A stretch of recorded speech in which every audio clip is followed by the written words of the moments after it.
എല്ലാവർക്കും നമസ്കാരം. എല്ലാവർക്കും നമ്മുടെ ചാനലിലേക്ക് സ്വാഗതം കേട്ടോ. അപ്പോൾ ഞാൻ എത്തിയിരിക്കുന്നത് നമ്മുടെ ചെമ്പനീർ പൂവ് സീരിയലിന്റെ ഇനി വരുന്ന ഒരാഴ്ചയിലെ ആ ഒരു സൂപ്പർ ഹിറ്റ് വിശേഷമൊക്കെ ആയിട്ടാണ്. നേരെ നമുക്ക് ആ ഒരു കഥയിലേക്ക് പോയാലോ.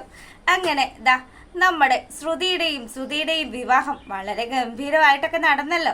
അപ്പം ഇവർക്ക് വേണ്ടിയിട്ട് ഫസ്റ്റ് നൈറ്റും കാര്യങ്ങളും ഒക്കെ ചന്ദ്രമതി അങ്ങ് സെറ്റ് ചെയ്യാണ്. അങ്ങനെ ചന്ദ്രയുടെ ആഗ്രഹങ്ങളൊക്കെ മാറ്റി വെച്ചുകൊണ്ട് ശ്രുതിയാണെങ്കിൽ ഒരു വെസ്റ്റേൺ സ്റ്റൈലിൽ അവരുടെ ഫസ്റ്റ് നൈറ്റ് ആഘോഷിക്കുക. അപ്പം ഈ സമയത്താണെങ്കിലും നമ്മുടെ അച്ചമ്മയും അതുപോലെ തന്നെ രവിയും കൂടെ ചെറിയ കാര്യങ്ങൾ രേവതിക്കും സച്ചിക്കും വേണ്ടി ചെയ്തു കൊടുക്കുക. ഇതൊന്നും ചന്ദ്രമതി അറിയരുത് എന്നും പറഞ്ഞ് പ്രത്യേകം ചന്ദ്ര ഉറങ്ങിയതിന് ശേഷമാണ് ശ്രുതിയുടെയും കല്യാണത്തിൻ്റെ ആ ഒരു ചടങ്ങുകൾ ഉണ്ടായിരുന്നല്ലോ. നമ്മുടെ ആ ഒരു കുടത്തിനകത്ത് മോതിരം ഇടുന്ന ചടങ്ങും അതുപോലെ തന്നെ പപ്പടം തലയിൽ അടിക്കുന്ന ചടങ്ങും ഒക്കെ. അപ്പം ഈ ഒരു ചടങ്ങുകൾ നമ്മുടെ സച്ചിക്കും രേവതിക്കും വേണ്ടിയിട്ട് അച്ചമ്മയും സെറ്റ് ചെയ്യുക. അങ്ങനെ വളരെ ഗംഭീരമായിട്ട് ആ ഒരു ചടങ്ങ് അവരങ്ങ് ചെയ്യുമ്പോഴത്തേക്കിനും കുടത്തിനകത്ത് മോതിരമൊക്കെ ഇട്ടു. അങ്ങനെ നമ്മുടെ അച്ചമ്മയാണെങ്കിൽ പറഞ്ഞു, സച്ചി ഇതേ കള്ളക്കളിയൊന്നും എടുക്കരുത്, ഇതിന്ന് നല്ല രീതിയിൽ തന്നെ നീ സത്യസന്ധമായിട്ട് മോതിരം എടുക്കണം. ആരാണോ ആദ്യം മോതിരം എടുക്കുന്നത് അവർക്ക് സ്പെഷ്യൽ ഒരു സമ്മാനമൊക്കെ ഉണ്ടെന്നും പറഞ്ഞു. അങ്ങനെ നമ്മുടെ സച്ചിയും രേവതിയും കൂടെ ആ ഒരു കുടത്തിനകത്ത് കൈയിട്ടു. അപ്പോൾ സച്ചി ഇച്ചിരി ഒരു കുറുമ്പനാണല്ലോ. സച്ചി ആണെങ്കിൽ എന്താ ചെയ്യുന്നതെന്നോ, രേവതിയുടെ കൈക്ക് ഒരു നുള്ളു കൊടുത്തിട്ട് അവളുടെ കയ്യിൽ കിട്ടിയ മോതിരം തട്ടിപ്പറിക്കുകയാണ്. അങ്ങനെ ആ മോതിരം എടുത്ത് അച്ചമ്മയുടെ മുന്നിലേക്ക് നീട്ടി, അച്ചമ്മ ഇതേ കണ്ടോ, ഞാനാണ് ഫസ്റ്റ് അടിച്ചതെന്ന് പറഞ്ഞു. എടാ നീ ഇതെന്തോ ഒരു ഉടായ്പ് കാണിച്ചിട്ടാണല്ലോ എന്ന് പറയുമ്പം രേവതി പറഞ്ഞു, അതേ അച്ചമ്മ, എൻ്റെ കൈക്കൊരു നുള്ളു തന്നിട്ട് എൻ്റെ കയ്യിൽ കിട്ടിയ മോതിരമാണ് സച്ചിയേട്ടൻ അടിച്ചു മാറ്റിയതെന്ന് പറഞ്ഞു. അപ്പം അച്ചമ്മ പറഞ്ഞു, കള്ളക്കളി പാടില്ല കേട്ടോ സച്ചി. അങ്ങനെ അവർ വളരെ സന്തോഷത്തിൽ, ശരിക്കും പറഞ്ഞാൽ നമ്മുടെ സച്ചിയും രേവതിയും ഒക്കെ ഈ ഒരു ചടങ്ങ് നല്ല രീതിയിൽ അങ്ങ് എൻജോയ് ചെയ്യുകയാണ്. അങ്ങനെ ആ ഒരു സീനും ഒക്കെ കഴിഞ്ഞു. പിറ്റേ ദിവസം രാവിലെ ആകുമ്പോഴത്തേക്കിനും രേവതി ഈ കാര്യങ്ങളൊക്കെ ആലോചിച്ച് വളരെ സന്തോഷത്തിലാണ്. ചന്ദ്രയാണെങ്കിലോ, അതെ നേരം വെളുത്തു, ഇവിടെ ഒരുപാട് കാര്യങ്ങളൊക്കെ ചെയ്യാനുണ്ട്. എൻ്റെ മരുമോളും മോനും ഒക്കെ എഴുന്നേൽക്കുമ്പോഴത്തേക്കിനും അവർക്ക് ബ്രേക്ക്ഫാസ്റ്റ് ഒക്കെ റെഡി ആയിരിക്കണം. അങ്ങനെയൊക്കെ പറഞ്ഞ് പാവം നമ്മുടെ രേവതിയെ കൊണ്ട് ഉള്ള വീട്ടുപണി മുഴുവനും എടുപ്പിക്കുകയാണ്. അങ്ങനെ എല്ലാ ദിവസവും ഉണ്ടാക്കുന്നത് പോലെ തന്നെ പൂരിയും കിഴങ്ങ് കറിയൊക്കെ അത് നല്ല സ്വാദിഷ്ടമായിട്ട് ഇവളങ്ങ് ഉണ്ടാക്കി വെച്ചു. ഈ സമയമാണെങ്കിലും മണി 10 ആവാറായി. ചന്ദ്രമതി ആണെങ്കിൽ ഈ മക്കളെയും കൊണ്ട് അമ്പലത്തിൽ പോകാനായിട്ടൊക്കെ പ്ലാൻ ഇട്ടിരിക്കുകയാണ്.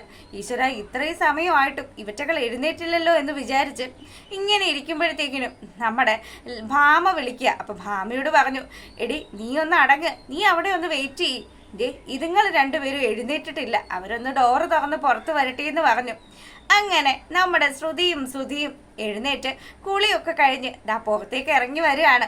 അപ്പോൾ നമുക്കെന്താ ബ്രേക്ക്ഫാസ്റ്റ് കഴിച്ചിട്ട് ക്ഷേത്രത്തിലേക്ക് പോവാമെന്നും പറഞ്ഞ് ഇവരവിടെ അങ്ങനെ കഴിക്കാനിരിക്കുമ്പോഴത്തേക്കിനും ശ്രുതിയാണെങ്കിൽ ഇതൊക്കെ നോക്കുക കേട്ടോ, ഇവിടുത്തെ ഫുഡും കാര്യങ്ങളും ഒക്കെ എങ്ങനെയാണ് എന്നുള്ളത്. അങ്ങനെ ഡൈനിങ് ടേബിളിൽ പൂരിയും അതുപോലെ തന്നെ നമ്മുടെ ആ ഒരു കിഴങ്ങ് കറിയൊക്കെ ഇരിക്കുന്നത് കാണുമ്പോഴത്തേക്കിനും ശ്രുതി പറഞ്ഞു, അയ്യോ ഇത് മുഴുവനും എണ്ണയല്ലേ, ഇതൊക്കെ കഴിച്ചു കഴിഞ്ഞാൽ ആസിഡിറ്റി ഒക്കെ ഉണ്ടാവും, അതുകൊണ്ട് എനിക്കിതൊന്നും വേണ്ട കേട്ടോ എന്ന് പറഞ്ഞു. സുധിയും ഇത് തന്നെയാണോ കഴിക്കുന്നതെന്ന് ചോദിക്കുമ്പം നല്ല ടേസ്റ്റ് ഉണ്ട്, നീ ഇവിടെ ഇരിക്കുക, നല്ല ടേസ്റ്റ് ഉണ്ട് ഈ ഭക്ഷണത്തിന് എന്നൊക്കെ പറഞ്ഞ് ആക്രാന്തം മൂത്ത് നമ്മുടെ സുധിയാണെങ്കിൽ അത് തിന്നാൻ തുടങ്ങുമ്പോഴത്തേക്കിനും പെട്ടെന്ന് തന്നെ ശ്രുതി പറഞ്ഞു, അതെ ഞാൻ ഹെൽത്ത് ഇച്ചിരി കോൺഷ്യസ് ആണ്, അതുകൊണ്ട് തന്നെ എൻ്റെ ഭർത്താവും ഹെൽത്ത് നോക്കുന്ന ഒരാളായിരിക്കണം. ആ ഭർത്താവ് മാത്രമല്ല കേട്ടോ, എൻ്റെ അമ്മയും അതുപോലെ തന്നെ ആയിരിക്കണമെന്നൊക്കെ പറഞ്ഞ് ഇവർക്കൊക്കെ വേണ്ടി എന്തോ ABC ജ്യൂസ് ഉണ്ടാക്കി കൊടുക്കാമെന്നൊക്കെ പറഞ്ഞ് നമ്മുടെ ശ്രുതി കിച്ചണിലേക്ക് പോവാ. അല്ല അതിപ്പോൾ എന്നതാണപ്പോൾ ABC ജ്യൂസ്. ഇപ്പോൾ ചന്ദ്രമതി ആണെങ്കിൽ പുത്തൻ മരുമകളെ അങ്ങ് പൊക്കി അങ്ങ് നിർത്തുകയാണ്. അതെ രേവതി, നീ ഈ എണ്ണയിലൊക്കെയുള്ള സാധനമൊക്കെ ഉണ്ടാക്കി ഞങ്ങളെ മാറാരോഗ്യങ്ങളാക്കാൻ നോക്കുമ്പം ശ്രുതിമോൾ അങ്ങനെയല്ല ചെയ്യുന്നത്, ഞങ്ങളുടെ ആരോഗ്യത്തിന് വേണ്ടുന്ന സാധനമാണ്. അവളെന്തോ ഒരു ജ്യൂസിൻ്റെ പേര് പറഞ്ഞില്ലേ, ആ ജ്യൂസ് ഇപ്പം തന്നെ ഉണ്ടാക്കിക്കൊണ്ട് വരുമെന്ന് പറഞ്ഞു. അപ്പം ഈ ABC ജ്യൂസ് എന്താണെന്നറിയാതെ നമ്മുടെ ചന്ദ്രമതി ഇങ്ങനെ ഇരിക്കുകയാണ്. സത്യം പറഞ്ഞാൽ ചന്ദ്രയ്ക്ക് വലിയ ബോധമൊന്നുമില്ല, ചന്ദ്ര ഇങ്ങനെ എന്താണ് ഈ കൊണ്ടുവരുന്നതെന്ന് അറിയാതെ അങ്ങനെ ഇരിക്കുമ്പോഴത്തേക്കിനും നമ്മുടെ ശ്രുതി ABC ജ്യൂസുമായിട്ട് അവിടെ എത്തി. അങ്ങനെ ചന്ദ്രമതിയോട് പറഞ്ഞു, ദേ ഇത് കുടിച്ച്, ഇത് നല്ല സൂപ്പർ സാധനമാണെന്ന് പറഞ്ഞ് ചന്ദ്രമതിയെ കൊണ്ടും അതുപോലെ സുധിയെ കൊണ്ടും ഒക്കെ ഈ ജ്യൂസ് കുടിപ്പിച്ചു. അല്ല, ഞങ്ങൾ പൂരി തിന്നാ പോരെ എന്ന് സുധി ചോദിക്കുമ്പോഴത്തേക്കിനും അതൊന്നും വേണ്ട, ഇനി തൊട്ട് നിങ്ങൾ ആരോഗ്യത്തിന്റെ കാര്യമൊക്കെ പ്രത്യേകം ശ്രദ്ധിക്കണമെന്ന് പറഞ്ഞു. ഇവരെ കൊണ്ട് ഈ ജ്യൂസും ഒക്കെ കുടിപ്പിച്ചു. ചന്ദ്രമതി ആണെങ്കിലും ഇതെങ്ങനെയാണപ്പാ ഇറക്കുന്നതെന്ന് അറിയാതെ വിഷമിച്ചിരുന്ന് ആ ജ്യൂസ് അങ്ങ് കുടിക്കുക. അപ്പം ചന്ദ്രയുടെ മനസ്സും അതുപോലെ തന്നെ ചന്ദ്രയുടെ എക്സ്പ്രഷനും ഒക്കെ കണ്ടപ്പോൾ സച്ചിയാണെങ്കിലും വല്ല കാര്യം ഉണ്ടായിരുന്നു. എന്ത് രസമാണ് ഈ ഒരു പൂരി കഴിക്കാനായിട്ട്, എന്ത് ടേസ്റ്റാണ് എന്നൊക്കെ പറഞ്ഞ് ചന്ദ്രമതിയെ കൊതി പിടിപ്പിക്കുമ്പോഴത്തേക്കിനും ചന്ദ്രയാണെങ്കിൽ ഒന്ന് പോടാ, നീ ഒന്നും ആവശ്യമില്ലാത്ത കാര്യങ്ങളൊന്നും പറയൊന്നും വേണ്ട, നോക്ക് ഇത് നല്ല ഹെൽത്ത് ജ്യൂസാണ് എന്നൊക്കെ പറഞ്ഞ് മരുമകളെ പൊക്കി അങ്ങ് വിടുകയാണ്. അങ്ങനെ ആ ഒരു സീനും ഒക്കെ കഴിഞ്ഞപ്പോൾ ഇവർ ക്ഷേത്രത്തിലേക്ക് ചെല്ലുന്നത് കാണിക്കുകയാണ്. പിന്നാലെ നമ്മുടെ സച്ചിയും രേവതിയും ഒക്കെ ചെല്ലുന്നുണ്ട്. അപ്പൊ സച്ചിയോട് നമ്മുടെ രേവതി പറഞ്ഞു, അല്ല ഇത്രയൊക്കെ വൈകിയില്ലേ, ഇനിയിപ്പോൾ എന്തിനാ നമ്മൾ ക്ഷേത്രത്തിൽ പോകുന്നത്, അത് ചെറിയ കാര്യമൊക്കെ ഉണ്ട്. ഞാൻ ആ ഒരു ഫിനാൻസറുടെ കാര്യം നിന്റെ അടുത്ത് പറഞ്ഞായിരുന്നില്ലേ, അയാൾ ഇന്ന് അമ്പലത്തിൽ വരും. അയാൾ ഈ ദിവസം അമ്പലത്തിൽ വന്നു കഴിഞ്ഞാൽ അവിടെ വെച്ച് പൈസയൊക്കെ കൊടുത്താൽ അയാൾ ഒന്നും പറയില്ല. അതുകൊണ്ട് ഞാൻ കുറച്ച് പൈസ കുറച്ചാണ് ഉണ്ടാക്കി വെച്ചിരിക്കുന്നത്. അതുകൊണ്ട് നീ ഈ പൈസയൊക്കെ ഒന്ന് കൊടുക്കണം. എന്താ നിങ്ങൾ ഈ പറയുന്നത്, ഞാൻ കൊടുക്കാനോ? ഞാൻ കൊടുക്കാൻ അത് വേണ്ടാന്നേ, നിങ്ങൾ തന്നെ കൊടുത്താൽ മതിയെന്നും പറഞ്ഞ് രേവതി സച്ചിയോട് ഇങ്ങനെ പറയുമ്പോൾ സച്ചി പറഞ്ഞു, എൻ്റെ പൊന്ന് രേവതി, നീ നല്ല കുട്ടിയല്ലേ, നീ എനിക്ക് വേണ്ടി ഇത്രയെങ്കിലും ചെയ്യില്ലേ എന്നൊക്കെ പറഞ്ഞ് അവളെ സോപ്പിട്ട് ക്ഷേത്രത്തിൽ കൊണ്ടുവരികയാണ്. അങ്ങനെ ക്ഷേത്രത്തിലെത്തിയതും നമ്മുടെ ചന്ദ്രമതി മകനോടും മരുമകളോടും അവിടെ ചെയ്യേണ്ട വഴിപാടുകളെ കുറിച്ചൊക്കെ പറയുകയാണ്. അപ്പൊ ഇവരിങ്ങനെ തൊഴുതൊക്കെ നിൽക്കുന്ന സമയത്താണ് ഈ ഫിനാൻസർ അവിടെ വരുന്നത്. അപ്പൊ ചന്ദ്രമതിക്കാണെങ്കിൽ ഇയാളെ കണ്ടതും ഭയങ്കര പേടിയായിട്ടോ. ഇനി എന്ത് ചെയ്യും, താൻ കല്യാണത്തിന്റെ ആ ഒരു സമയത്ത് ഒരു മാസത്തെ ആ ഒരു ഇൻട്രസ്റ്റ് അത് അവിടെ എത്തിച്ചിട്ടില്ല. ഇനി അയാൾ എങ്ങാനും ഇപ്പൊ എന്നോട് അതൊക്കെ ചോദിച്ചു കഴിഞ്ഞാൽ മൊത്തത്തിൽ നാറ്റക്കേസ് ആവുമല്ലോ. പോരാത്തതിന് ശ്രുതി നമ്മളോട് കൂടെ ഉണ്ട്. അപ്പൊ ശ്രുതി കാര്യങ്ങളൊക്കെ അറിയില്ലെന്ന് വിചാരിച്ചിട്ട് ചന്ദ്രമതി ഇയാളെ പാത്ത് അവിടെ മാറി നിൽക്കുമ്പോഴത്തേക്കിന് കറക്റ്റായിട്ട് ആശാൻ വന്ന് പുള്ളിക്കാരിയെ പിടിക്കുകയാണ്. അല്ല, എന്താണ് ചന്ദ്ര മേഡവും ഭാമ മേഡവും കൂടെ ക്ഷേത്രത്തിൽ ദർശനത്തിന് വന്നതാണോ എന്ന് ചോദിക്കുമ്പം ക്ഷേത്രത്തിൽ ദർശനത്തിനല്ലാതെ പിന്നെ എന്തിനാ സാറേ വരുന്നതെന്ന് ചോദിച്ച് ചന്ദ്ര തിരിച്ചു മറുപടി കൊടുക്കുകയാണ്.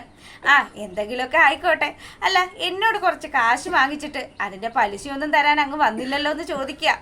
ഇത് കേട്ട പാടെ തന്നെ എൻ്റെ പൊന്ന് സാറേ, ഒരബദ്ധം പറ്റിപ്പോയി, എൻ്റെ മോൻ്റെ കല്യാണമൊക്കെ ആയിരുന്നു, അതുകൊണ്ട് ഞാൻ വിട്ടുപോയതാണ്. എത്രയും പെട്ടെന്ന് തന്നെ സാറിൻ്റെ പലിശ കാശ് ഞാൻ അവിടെ എത്തിക്കാമെന്ന് പറഞ്ഞു ചന്ദ്രമതി ഇങ്ങനെ സംസാരിക്കുകയാണ്. അങ്ങനെ ആ ഒരു സീൻ അവിടെ നടക്കുമ്പോഴാണെങ്കിലോ സച്ചിയും രേവതിയും കൂടെ നമ്മുടെ ഫിനാൻസറെ തിരക്കി ക്ഷേത്രത്തിലെത്തി. അപ്പൊ തൊഴുതു മടങ്ങുന്ന സമയത്ത് സച്ചി ഒരു പൊതി എടുത്ത് നമ്മുടെ രേവതിയുടെ കയ്യിലേക്ക് കൊടുത്തു. രേവു, ഈ പൈസ നീ അയാളുടെ കയ്യിൽ കൊടുക്കണം കേട്ടോ. ഇനി എന്നെ എങ്ങാനും അന്വേഷിച്ചു കഴിഞ്ഞാൽ ഞാൻ ഈ സ്ഥലത്തേ ഇല്ല എന്ന് പറഞ്ഞാൽ മതി എന്ന് പറഞ്ഞു. അങ്ങനെ രേവതി പേടിച്ച് സച്ചിയുടെ ആ കൊടുത്ത കാശുമായിട്ട് ഫിനാൻസറുടെ മുന്നിലേക്ക് എത്തുകയാണ്. അവിടെ ചെന്ന പാടെ തന്നെ അയാൾ ചോദിച്ചു, കൊച്ചെ നീ ഏതാ, നിന്നെ എനിക്ക് മനസ്സിലായില്ലല്ലോ എന്ന് പറയുമ്പോൾ ആ നിൽക്കുന്ന ആളുണ്ടല്ലോ സച്ചിദാനന്ദൻ, അയാളുടെ ഭാര്യയാണ് ഞാനെന്ന് പറഞ്ഞ് രേവതി സച്ചിയെ കാണിച്ചു കൊടുക്കുകയാണ്. ആഹാ, അവരാണല്ലേ, ഞാൻ ക്ഷേത്രത്തിലായി പോയി, എന്തായാലും എന്താ കാര്യമെന്ന് ചോദിക്കുമ്പം പലിശ പൈസ കൊണ്ടുവന്നതാണ്, അത് ഓഫീസിൽ കൊണ്ടുവന്നാൽ പോരെ. അല്ല, ഞങ്ങളിപ്പോൾ എടുത്തുകൊണ്ട് വന്നിട്ടുണ്ട്, ഈ പൈസ ഇവിടെ വെച്ചങ്ങ് തരാമെന്ന് വിചാരിച്ചു എന്നും പറഞ്ഞ് രേവതി ഒരുവിധം ആശാന്റെ കയ്യിൽ ആ കാശ് കൊടുത്തു. അങ്ങനെ അവരവിടുന്ന് മടങ്ങുകയാണ്. പിന്നീടാണെങ്കിലോ വീട്ടിലെത്തിയ പാടെ തന്നെ വീട്ടിലെ സകല ജോലികളും ഒക്കെ ചെയ്ത് നിൽക്കുന്ന നമ്മുടെ രേവതിയുടെ അടുത്ത് ശ്രുതി അത് വേണം ഇത് വേണം എന്നൊക്കെ പറഞ്ഞ് പല ഡിമാൻഡുകളൊക്കെ ഇറക്കുകയാണ്. അങ്ങനെ ആ ഒരു സീനും ഒക്കെ അവിടെ കഴിയുന്ന ആ ഒരു സമയത്താണെങ്കിലോ നമ്മളെ കാണിക്കുന്നത് നമ്മുടെ സച്ചിയെ കേസിലൊക്കെ പെടുത്തിയല്ലോ, കഞ്ചാവ് കേസിൽ പെടുത്തി സച്ചിയുടെ വണ്ടിയൊക്കെ നശിപ്പിക്കുകയൊക്കെ ചെയ്തത് ഗജാനന്ദനാണ് എന്നുള്ള സത്യം അത് സച്ചി കണ്ടെത്തുകയാണ്. അപ്പൊ സച്ചി ഈ സത്യങ്ങളൊക്കെ തിരിച്ചറിഞ്ഞ സ്ഥിതിക്ക് ഇതൊക്കെ രേവതിക്ക് അറിയാമായിരുന്നു എന്നുള്ളൊരു കാര്യം കൂടെ അവൻ കണ്ടെത്തുമ്പോഴത്തേക്കിനും നേരെ വരികയാണ് വീട്ടിലേക്ക്. രേവതിയോട് സത്യങ്ങളൊക്കെ അന്വേഷിക്കണം, അവൾക്ക് ഇതൊക്കെ അറിവുണ്ടായിട്ടും അവൾ എന്തുകൊണ്ടാണ് എന്നോട് പറയാതിരുന്നത് എന്നുള്ള രീതിയിൽ സച്ചി ഇങ്ങനെ ചിന്തിച്ചു. അപ്പം അവൾ എന്നെ മനഃപൂർവ്വം ചതിക്കുമായിരുന്നു. ഇത്രയും കാലമായിട്ടും ഞാൻ അവളോട് പറഞ്ഞതും പ്രവർത്തിച്ചതും ഒക്കെ ആത്മാർത്ഥമായിട്ടായിരുന്നു. എന്നിട്ട് അവളിപ്പോൾ എന്നെ ചതിച്ചു എന്നുള്ള രീതിയിലൊക്കെ സച്ചി ചിന്തിച്ചു വെക്കുകയാണ്. വീട്ടിൽ വന്നതും രേവതിയോട് ഈ കാര്യങ്ങളൊക്കെ ചോദിച്ച് സച്ചി മെക്കിട്ട് കയറുമ്പോഴത്തേക്കിനും രേവതി സത്യങ്ങളൊക്കെ പറയാൻ തുടങ്ങുന്നുണ്ടെങ്കിലും അതൊന്നും സച്ചി കേൾക്കാനേ കൂട്ടാക്കുന്നില്ല. അങ്ങനെ സച്ചിയും രേവതിയും തമ്മിൽ വഴക്ക് നടക്കുന്നത് കാണുമ്പം ചന്ദ്രമതിക്ക് വലിയ സന്തോഷമൊക്കെ ആയിട്ടോ. ചന്ദ്രയാണെങ്കിൽ ആ കാര്യങ്ങളൊക്കെ ഇങ്ങനെ ആസ്വദിക്കുകയാണ്. ആഹാ, അവിടെ വഴക്കങ്ങോട്ട് കൊഴുക്കട്ടെ. ഇവിടെ എൻ്റെ എൻ്റെ മകനും അതുപോലെ തന്നെ എൻ്റെ മരുമകളും അവർ എൻജോയ് ചെയ്ത് ജീവിക്കട്ടെ, അവർക്ക് നല്ലൊരു കുഞ്ഞുണ്ടാവട്ടെ എന്നുള്ള രീതിയിലൊക്കെ ചന്ദ്ര ഇങ്ങനെ ആലോചിച്ച് വെക്കുകയാണ്. അങ്ങനെയുള്ള ഒരു കാര്യങ്ങളൊക്കെ ആയിട്ടാണ് അടുത്ത ആഴ്ചയിൽ ആ ഒരു കഥ വരുന്നത്. രേവതിയെ നമ്മുടെ സച്ചി മൊത്തത്തിൽ അങ്ങ് തള്ളിക്കളയുന്നൊരു സീനൊക്കെയാണ് വരാൻ പോകുന്നത്. അപ്പോൾ അതാ എല്ലാവരും കാണുക. നിങ്ങൾക്ക് വീഡിയോ ഇഷ്ടപ്പെട്ടിട്ടുണ്ടെങ്കിൽ ഇപ്പം തന്നെ ഒന്ന് ലൈക്ക് ചെയ്തേക്കുക. സബ്സ്ക്രൈബ് ചെയ്യാത്ത ആൾക്കാർ സബ്സ്ക്രൈബും ചെയ്തേക്കുക. അപ്പോൾ ഓക്കെ, ബൈ, താങ്ക് യു.